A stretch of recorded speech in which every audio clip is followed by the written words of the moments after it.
नमस्कार मित्रों, फिर से स्वागत है आपका अपने YouTube चैनल हिंदी की पाठशाला पर। मैं डॉक्टर धनेश आपका हार्दिक स्वागत अभिनंदन करता हूं आपके अपने इस YouTube चैनल पर। हम हिंदी व्याकरण के प्रकरण लगातार निरंतर रूप से पढ़ रहे हैं। इसी क्रम में एक ऐसा टॉपिक जो छोटी से लेकर के बड़ी परीक्षाओं में पूछा जाता है और उस टॉपिक का नाम है वाक्यांश के लिए एक शब्द। यानी कि एक वाक्यांश के लिए एक शब्द, यानी कि एक पूरा वाक्यांश होगा और उसके लिए एक शब्द हम प्रयोग वो करेंगे। या सीधी सी भाषा में कहें वन वर्ड, यानी एक शब्द। एक का मतलब वन, वर्ड का मतलब शब्द, यानी एक वाक्यांश के लिए एक शब्द जिसका प्रयोग करते हैं वो प्रमुख रूप से वाक्यांश के लिए एक शब्द है वो कहलाता है। ऐसे तो जो वन वर्ड है या वाक्यांश के लिए एक शब्द है उनका अथाह भंडार है, उनका एक जो हम अथाह है वो था नहीं लगा सकते, परंतु मैंने प्रमुख रूप से परीक्षा में जो आए हैं और आने की जो संभावना है लगभग 100 के लगभग जो वाक्यांश के लिए एक शब्द है मैं इस कक्षा में आपको बताऊंगा।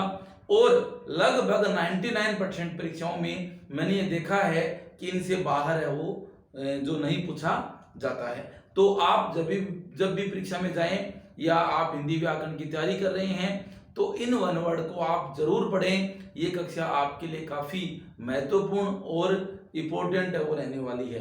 तो चलिए हम चलते हैं अपनी कक्षा की तरफ। देखिए सबसे पहले उत्तर से पूर्व की दिशा।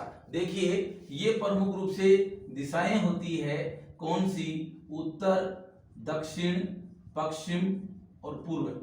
ठीक है, तो एक तो दिशा क्या हो गई? एक दिशा यहाँ पे, एक दिशा यहाँ पे, एक दिशा यहाँ पे और एक दिशा यहाँ पे। इन दिशाओं के बीच में देखिए उत्तर से पूर्व है, यानी कि ये आपका क्या है? उत्तर, और ये क्या है? पूर्व है। तो उत्तर से पूर्व के बीच की जो दिशा है वो प्रमुख रूप से क्या कहलाएगी? आपकी ईशान है वो कहलाती है। उसके बाद देखिए पूर्व से दक्षिण के बीच की जो दिशा है वो आग्नेय है वो कहलाती है, यानी इसमें क्या हो जाएगा? आग्नेय है वो कहलाएगी। उसके बाद दक्षिण से पश्चिम की जो दिशा है, दक्षिण से पश्चिम की जो दिशा है वो नैऋत्य कहलाती है, यानी कि प्रमुख रूप से वो क्या कहलाएगी? नैऋत्य है वो कहलाती है। इस प्रकार से नैऋत्य है वो कहलाती है। पश्चिम से उत्तर की दिशा, यानी कि ये पश्चिम है और ये है उत्तर, इसके जो बीच की दिशा कहलाती है वो कहलाती है वायव्य, यानी इसको हम कहेंगे वायव्य, यानी कि इसको प्रमुख रूप से हम लोग क्या कहेंगे? वायव्य। इस प्रकार से ध्यान रखें, प्रमुख रूप से ये चारों ही प्रश्न किसी न किसी परीक्षा में पूछे गए हैं, तो आप भी प्रमुख रूप से ध्यान रखें कि उत्तर से पूर्व के बीच, पूर्व से दक्षिण के बीच, दक्षिण से पश्चिम के बीच और पश्चिम से उत्तर के बीच जो दिशाएं होती है उनको प्रमुख रूप से हम लोग किस नाम से बुलाते हैं? हवन से संबंधित सामग्री को हम क्या कहते हैं? हवि कहते हैं। सेना का वह भाग जो सबसे आगे रहता है वो है हरावल, यानी कि प्रमुख रूप से जो सेना है सबसे आगे राजा या रथ या जो हाथियों पे लोग रहते हैं, उसके बाद घोड़ों पे रहते हैं, उसके बाद पैदल सेना होती है, तो प्रमुख रूप से हम लोग इसको क्या कहेंगे? हरावल। उसके बाद देखो जो स्त्री के वशीभूत होकर उसके स्वभाव का हो उसको हम लोग क्या कहेंगे? स्त्रीण। उसके बाद देखिए जो मांस खाता हो, मांस युक्त भोजन करता हो उसको हम कहते हैं सामिस, और इसका अपोजिट होएगा निरामिस। साहित्यिक गुणों की विवेचना करने वाला, यानी साहित्यिक गुण है उसकी जो विवेचना है वो करने वाला क्या हो जाएगा? साहित्यिक गुणों की विवेचना करने वाला प्रमुख रूप से आप उसको आप कह सकते हैं, यानी कि जो समीक्षक होता है, जो आलोचक होता है या जो समालोचक होता है वो प्रमुख रूप से किसी भी साहित्यिक जो व्यक्ति है, यानी विद्वान है या कवि है, लेखक है या कोई रचना है, उसकी विवेचना है वो करता है। यज्ञ में जलाने की जो लकड़ी है उसको हम प्रमुख रूप से समिधा, यानी कि समिधा या समिधि, यानी कि ये समिधि है वो कह सकते हैं। उसके बाद देखिए जो सदा से चलता आ रहा है वो सनातन, 16 वर्ष की जो कन्या है, ये भी प्रश्न पूछा गया है, उसको षोडशी कहते हैं। चांदनी जो रात है उसको प्रमुख रूप से हम लोग कहेंगे सरवरी। जिसे देख करके रोंगटे खड़े हो जाएं वो है लोमहर्षक। विवाह में मिला धन प्रमुख रूप से क्या कहलाता है? यौतुक कहलाता है। विवाह में जो मिला हुआ धन है वो यौतुक है, वो कहलाता है। जुड़वा भाई या जो बहन है उसको यमला या यमली कहते हैं। बहन को यमली और इसको यमला। इंद्र का जो सारथी है उसका नाम मातली, मातली, इसको हम कहेंगे मातली। एक बार कही गई बात को दोहराते रहना है, वो पिष्ट पेषण कहलाता है। यानी एक बात कह दी गई है और उसको बार बार दोहराना प्रमुख रूप से पिष्ट पेषण या उसका अंधानुकरण करना प्रमुख रूप से कहलाता है। जो दूसरों में केवल दोषों को ही खोजता है वो प्रमुख रूप से क्या हो जाएगा? छिद्रान्वेषी।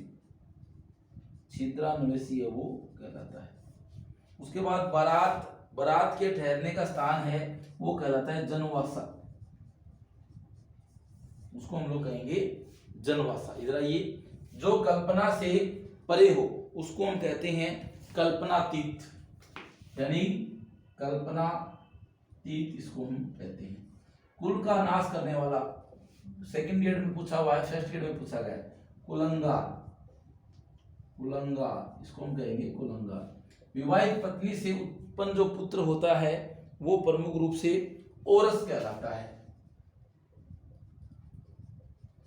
वह कवि जो तत्काल कविता कर दे उसको हम लोग आंसू कवि है वो कहते हैं।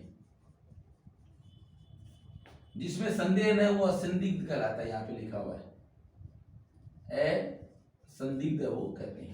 जिस पर अभियोग लगाया गया हो वो क्या होता है? अभियुक्त होता है। जिसे जाना न जा सके, जिसको जाना न जा सके उसको प्रमुख रूप से हम लोग अज्ञ है वो कहते हैं।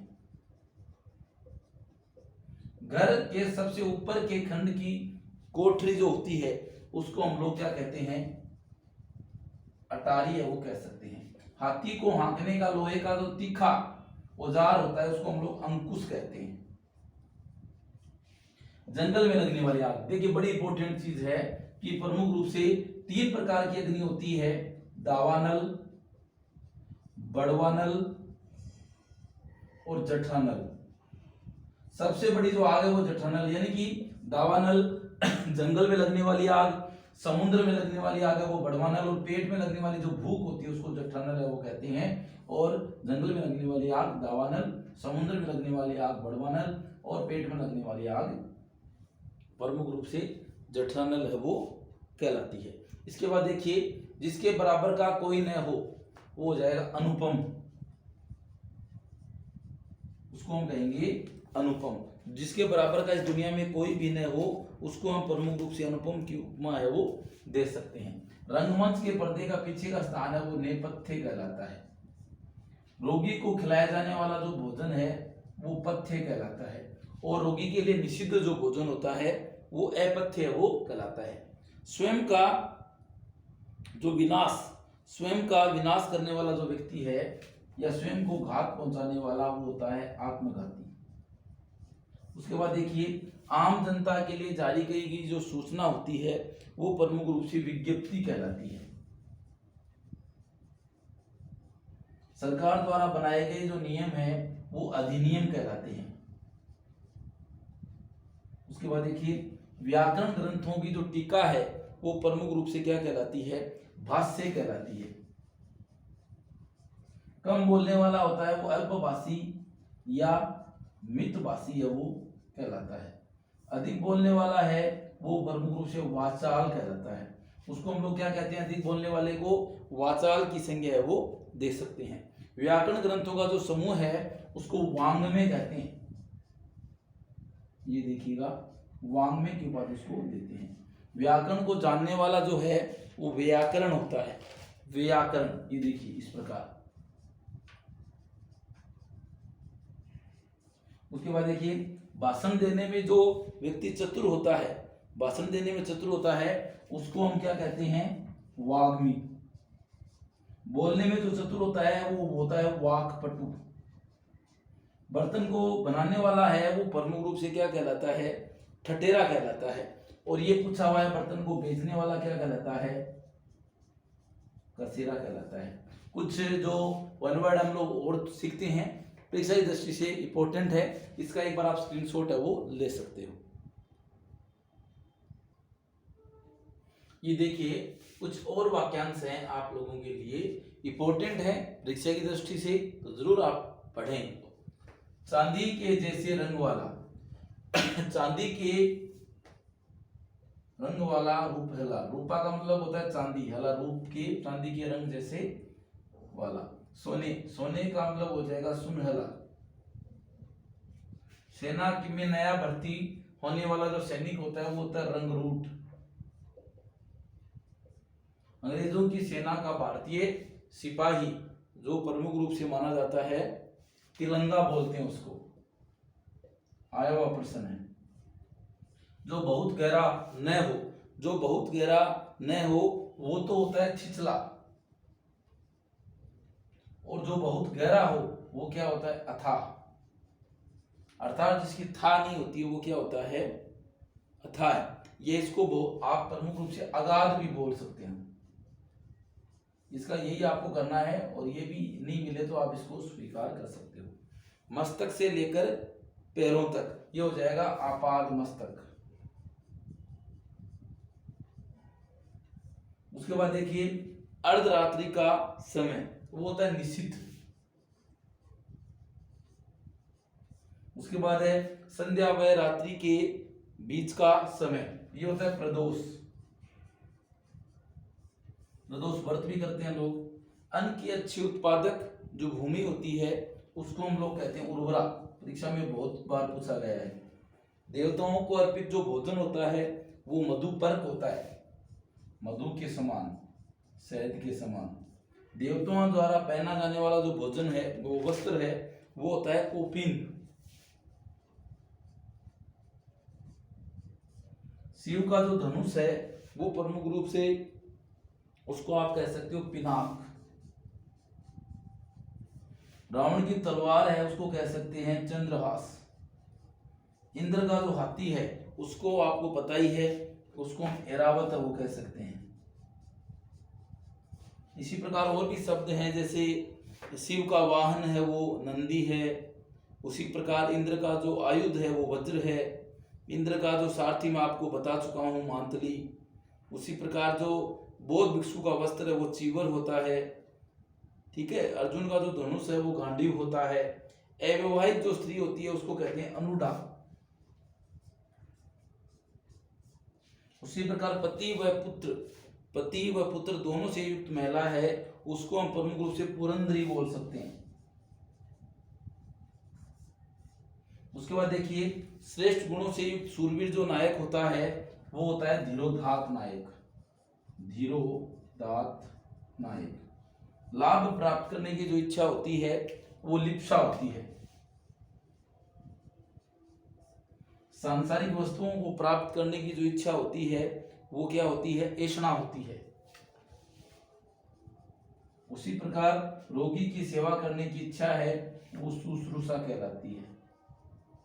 ये देखिए चित्र जो बनाया हुआ है इसको भी हम समझते हैं, यहाँ से भी प्रश्न पूछा जाता है। ये अपना हाथ है, यानी कि जो हैंड है उसमें 5 अंगुलियां होती है, और 5 अंगुलियों को हम प्रमुख रूप से हाथ की सबसे बड़ी अंगुली है वो क्या कहलाती है, हाथ की सबसे बड़ी जो अंगुली है वो प्रमुख रूप से मध्यिका कहलाती है। ये देखिए सबसे बड़ी आपको नजर आ रही है, इसको मध्यिका कहते हैं। क्यों कहते हैं, देखिए 2 अंगुली इधर है और 2 इधर है, और ये बीच में आ गई, इसलिए इसको क्या कहते हैं, मध्यिका। और सबसे बड़ी अंगुली ये प्रमुख रूप से होती है। फिर उसके बाद है हाथ की सबसे छोटी अंगुली, ये देखिए चिटली अंगुली जिसको बोलते हैं वो है कनिष्का, उसको हम लोग बोलते हैं कनिष्का। उसके बाद है सबसे बड़ी व सबसे छोटी अंगुली के बीच, ये देखिए एक ये बड़ी हो गई ये छोटी हो गई, तो इसके बीच की जो अंगुली होती है उसको कहते हैं हम लोग अनामिका। उसके बाद है ये यानी अंगूठे सबसे बड़ी व अंगुष्ठक के बीच की जो अंगुली होती है उसको हम बोलते हैं तर्जनी। यानी ये अंगुष्ठक है ही, इसको बोलेंगे तर्जनी, इसको बोलेंगे मध्यिका, इसको बोलेंगे अनामिका और इसको बोलेंगे कनिष्का। मैंने प्रमुख रूप से इंपॉर्टेंट जो भी वन वर्ड हैं, वाक्यांश के लिए शब्द है, उनको आपके सामने रखने का एक प्रयास किया है। यदि आप लोगों को ये वीडियो पसंद आया हो तो प्लीज़ लाइक और शेयर करें, और चैनल को आपने अभी तक सब्सक्राइब नहीं किया है तो प्लीज़ आप लोग सब्सक्राइब कर दें, और मेरे आने वाले वीडियो हैं उनके लिए आप बेल आइकन भी दबा दें ताकि हर आने वाला वीडियो आप तक आसानी से पहुंचता रहे। आप मेरे वीडियो जो आ रहे हैं आपके सामने उनके बारे में अपनी प्रतिक्रिया भी कमेंट बॉक्स में जाकर के अवश्य देवें, क्योंकि आपके जो कमेंट्स हैं वो मेरे लिए महत्वपूर्ण भूमिका है वो रखते हैं। यदि आपके कमेंट्स आएंगे, चाहे वीडियो में कोई कमी हो चाहे अच्छाई हो, जरूर आप लिखें ताकि एक अच्छा वीडियो, अच्छा कंटेंट, अच्छा ज्ञान आप तक पहुंचे। इसलिए आप जरूर कमेंट करें। मिलते हैं नेक्स्ट वीडियो में, तब तक के लिए धन्यवाद।